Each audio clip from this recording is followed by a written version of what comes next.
नमस्कार दोस्तों, स्वागत है आप सभी का एक बार फिर से हमारे चैनल पौराणिक लोक पर। आप सभी को भादो पूर्णिमा की हार्दिक शुभकामनाएं। पूर्णिमा तिथि का हिंदू धर्म में विशेष महत्व है। इसमें भी रिमझिम फुहारों के समय आने वाली भाद्रपद मास की पूर्णिमा का विशेष महत्व है, क्योंकि इसी पूर्णिमा से श्राद्ध पक्ष का आरंभ होता है, जिसका समापन आश्विन मास की अमावस्या को होता है। भाद्रपद मास की पूर्णिमा को स्नान दान का भी विशेष महत्व माना जाता है। मित्रों, भादो पूर्णिमा का अर्थ है भाद्रपद पूर्णिमा। इस दिन पवित्र नदियों और गंगाजल से स्नान के बाद दान पुण्य का विशेष महत्व माना जाता है। पूर्णिमा के दिन किया गया दान पुण्य कई गुना फलदायी होता है। इसे धनदायक और संतानदायक व्रत माना गया है। जो लोग पूरे विधि विधान से पूर्णिमा का व्रत करते हैं और पूर्णिमा के दिन चंद्रमा का अर्घ देते हैं, उन पर भगवान विष्णु और माता लक्ष्मी की विशेष कृपा होती है। तो आइए जानते हैं पूर्णिमा व्रत की कथा। पौराणिक कथा के अनुसार एक बार दुर्वासा ऋषि कैलाश पर्वत पर भगवान शिव से मिलने के लिए गए। भगवान शिव ने दुर्वासा ऋषि को एक बिल्व पत्र की माला सम्मान स्वरूप भेंट में दी। दुर्वासा ऋषि भगवान महादेव के दर्शनों के बाद वह भगवान विष्णु से मिलने के लिए गए। कैलाशपति शिव के द्वारा दी गई माला को दुर्वासा ऋषि ने भगवान विष्णु को भेंट कर दी। भगवान विष्णु ने वह माला अपने प्रिय वाहन गरुड़ के गले में डाल दी। जब दुर्वासा ऋषि ने यह देखा कि भगवान लक्ष्मी नारायण ने उनके द्वारा दी गई माला को अपने वाहन गरुड़ के गले में डाल दिया है, तो वे बहुत ज्यादा क्रोधित हुए और उन्होंने भगवान विष्णु से कहा कि तुमने महादेव का अपमान किया है। तुम्हें अपने वैभव, संपन्नता और ऐश्वर्य पर अत्यधिक घमंड है, इसलिए हे विष्णु, मैं तुम्हें श्राप देता हूं कि तुमसे तुम्हारी यह संपन्नता, वैभव और लक्ष्मी सब छिन जाएगी। तुम्हारी सहायता संसार में कोई भी नहीं कर पाएगा। तुम्हें इस क्षीर सागर और शेषनाग की शैया से भी हाथ धोना पड़ेगा। यह सुनकर भगवान विष्णु ने दुर्वासा ऋषि से क्षमा याचना की और उनसे कहा कि मेरी आपकी और भगवान शंकर का अपमान करने का लेशमात्र भी इरादा नहीं था। मैंने तो सिर्फ गरुड़ के गले में यह माला अपना प्रिय होने की वजह से डाली थी। हे ऋषिवर, अगर आपको ऐसा लगता है कि मैंने आपका अपमान किया है तो मुझे क्षमा कर दें और इस समस्या का समाधान बताएं।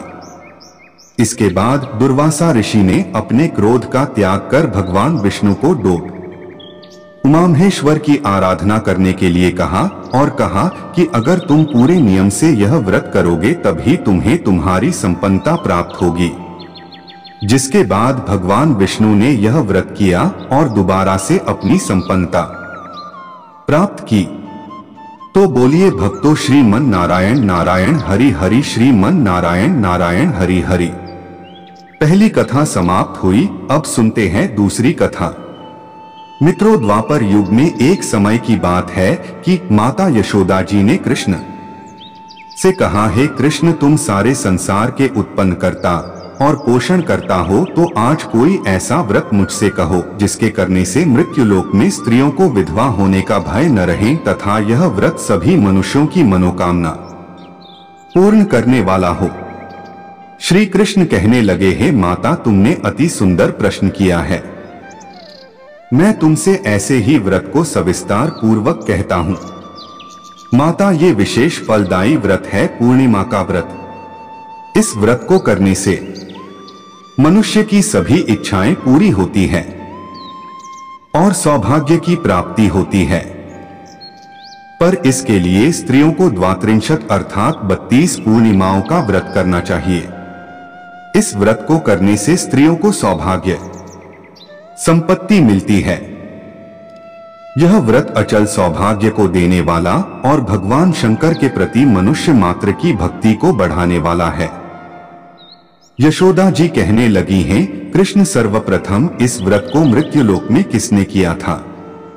इसके विषय विस्तार पूर्वक मुझसे कहो। श्री कृष्ण जी कहने लगे कि इस भूमंडल पर एक अत्यंत प्रसिद्ध राजा चंद्रहास जी थे। उनकी अनेक प्रकार के रत्नों से परिपूर्ण कातिका नाम की एक नगरी थी। वहां धनेश्वर नाम का एक ब्राह्मण रहा करता था। इस ब्राह्मण पत्नी अति सुशील रूपवती थी। दोनों ही उस नगरी में बड़े प्रेम के साथ रहा करते थे।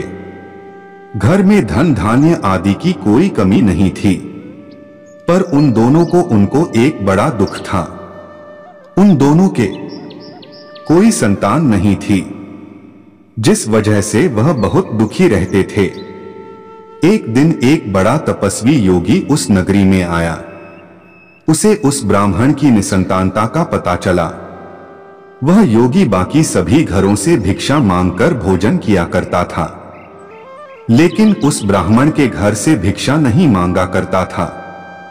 एक दिन योगी गंगा किनारे भिक्षा मांगकर प्रेम पूर्वक खा रहा था कि धनेश्वर ने योगी को यह सब करते देख लिया। सब कार्य किसी प्रकार से देख लिया। अपनी भिक्षा अनादर से दुखी होकर धनेश्वर योगी से बोले कि मुनि और आप बाकी सभी घरों से भिक्षा लेते हैं, परंतु मेरे घर की भिक्षा कभी भी नहीं लेते। इसका कारण क्या है? योगी कहने लगा कि मेरा धर्म हमें इस बात की आज्ञा नहीं देता है, क्योंकि अभी आप गृहस्थ जीवन में एक सुख से वंचित हैं। आपके घर में कोई संतान नहीं है। आपके घर संतान होने पर मैं आपके घर से भी भिक्षा स्वीकार कर लूंगा। उन्होंने कहा कि जिसे संतान नहीं है उसके घर से भिक्षा लेने से मेरे कुल और वंश में भी पतित हो जाने का भय है। धनेश्वर यह सब बात सुनकर बहुत दुखी हुआ और हाथ जोड़कर योगी के पैरों पर गिर पड़ा तथा दुखी मन से कहने लगा कि आप मुझे संतान प्राप्ति के उपाय बताएं। आप सर्वज्ञ हैं, मुझ पर भी अवश्य ही यह कृपा कीजिए। धन की मेरे घर में कोई कमी नहीं है, लेकिन मैं संतान न होने के कारण अत्यंत दुखी हूं। आप मेरे इस दुख का हरण कीजिए। यह सुनकर योगी कहने लगे, तुम चंडी की आराधना करो। घर पहुंचकर उन्होंने यह सारी बात अपनी पत्नी को बताई और खुद वन में चला गया। वन में पहुंचकर उसने चंडी की आराधना की और उपवास किया। चंडी ने 16 दिन उसको सपने में दर्शन दिए और कहा कि हे धनेश्वर, जा तेरे पुत्र होगा, लेकिन उसकी आयु सिर्फ 16 वर्ष होगी और 16 वर्ष की आयु के बाद ही उसकी मृत्यु हो जाएगी। लेकिन अगर तुम दोनों स्त्री और पुरुष 32 पूर्णिमाओं को व्रत करोगे तो यह दीर्घायु हो जाएगा। जितनी तुम्हारा सामर्थ्य हो उतने आटे के दिए जलाकर शिवजी का पूजन करना, लेकिन पूर्णमासी 32 ही होनी चाहिए। सुबह होते ही तुम्हें इस स्थान के पास एक आम का पेड़ दिखाई देगा। उस पर चढ़कर एक फल तोड़कर अपने घर चले जाना। अपनी स्त्री को इस बारे में बताना। सुबह स्नान होने के बाद वह स्वच्छ होकर शंकर जी का ध्यान करके उस फल को खा ले। तब शंकर भगवान की कृपा से उसको गर्भ धारण हो जाएगा। जब ब्राह्मण सुबह उठा तो उसे उस स्थान पर आम का पेड़ दिखाई दिया और वह उससे फल तोड़ने के चढ़ा, लेकिन वह पेड़ पर चढ़ नहीं पा रहा था।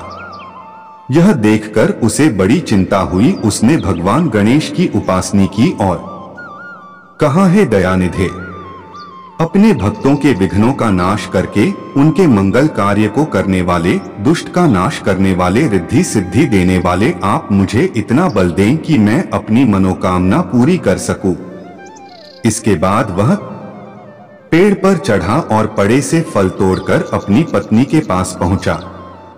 उसकी पत्नी ने अपने पति के कहे अनुसार इस फल को खा लिया और वह गर्भवती हो गई। देवी की कृपा से उसे बहुत सुंदर पुत्र पैदा हुआ। उसका नाम उन्होंने देवीदास रखा। माता पिता के हर्ष और शोक और अनंत प्रेम के साथ वह बालक असाधारण गति बड़ा होने लगा। भगवान की कृपा से बालक बहुत ही सुंदर, सुशील और पढ़ाई लिखाई में भी बहुत ही निपुण था। मुनि जी के कथानुसार उसकी माता ने 32वीं पूर्णमासी का व्रत रखा। जैसे ही बालक का 16वां वर्ष लगा तो दोनों पति पत्नी बहुत दुखी हुए। उनको लगने लगा कि कहीं उनके पुत्र की मृत्यु न हो जाए। उन्होंने सोचा कि अगर उनके सामने यह सब हुआ तो वह कैसा देख पाएंगे। तभी उन्होंने देवीदास के मामा को बुलाया और 1 वर्ष के लिए देवीदास को काशी में पढ़ने के लिए भेज दिया। 1 वर्ष के बाद उसे वापस लेकर आ जाना। देवीदास अपने माता के साथ एक घोड़े पर सवार होकर चल दिया। उसके मामा को भी यह बात पता नहीं था। दोनों पति पत्नी से 32 पूर्णमासी का व्रत पूरा किया। दूसरी तरफ मामा और भांजा दोनों रात गुजारने के लिए रास्ते में एक गांव में रुके। उस दिन उस गांव में ब्राह्मण की कन्या का विवाह होने वाला था। जिस धर्मशाली में वर और बारात के बाकी लोग रुके हुए थे, उसी धर्मशाला में देवीदास और उसका मामा ठहर गए। उधर कन्या को तेल आदि चढ़ने के बाद जब लग्न का समय आया तो वर की तबीयत खराब हो गई। वर के पिता ने अपने परिवार वालों से विचार विमर्श करके कहा कि यह देवीदास मेरे पुत्र जैसा ही है, मैं इसके साथ लगन करा दूं और बाद में बाकी सारे काम मेरे बेटे के साथ पूरे हो जाएंगे। ऐसे कहने के बाद वर के पिता देवीदास को मांगने के लिए उसके मामा के पास गए और उन्हें सारी बात बताई। मामा ने कहा कि कन्यादान में जो कुछ भी मिलेगा वो हमें दे दिया जाए। वर के पिता ने बात स्वीकार कर ली। इसके बाद देवीदास का विवाह कन्या के साथ संपन्न हो गया। इसके बाद वह अपनी पत्नी के साथ भोजन न कर सका और मन में विचार करने लगा कि न जाने यह किसकी पत्नी होगी।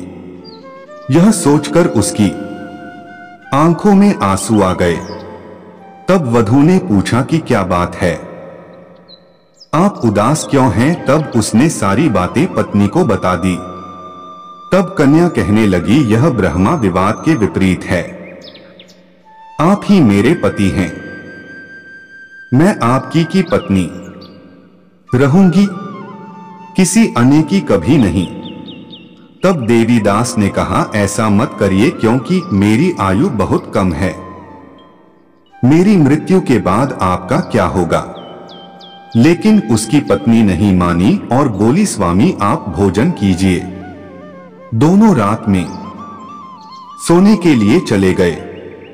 सुबह देवीदास ने पत्नी को 4 नगों से जड़ी एक अंगूठी दी और एक रुमाल दिया और बोला कि हे प्रिय, इसे लो और संकेत समझकर स्थिर चित हो जाओ। मेरे मरण और जीवन जानने के लिए एक पुष्प वाटिका बना लो, उसमें सुगंध वाली एक नव मल्लिका लगा लो, उसको प्रतिदिन जल से सींचा करें और आनंद के साथ खेलो कूदो।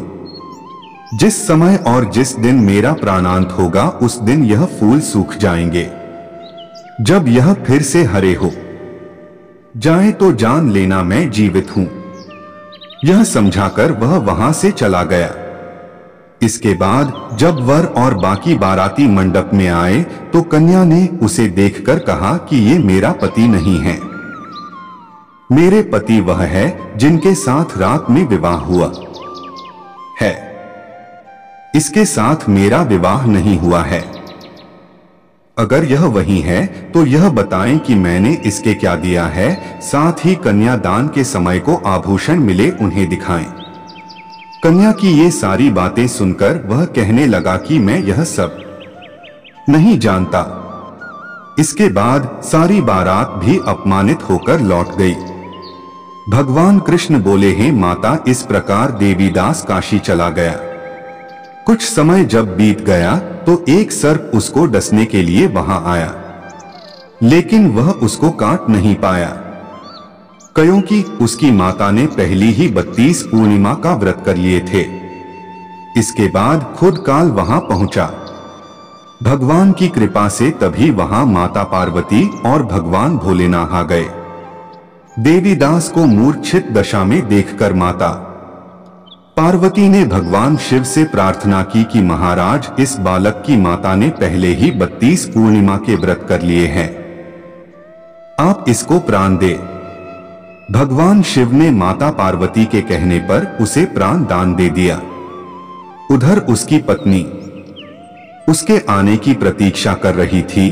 उसकी पत्नी ने जाकर देखा कि पुष्प और पत्र दोनों ही नहीं हैं।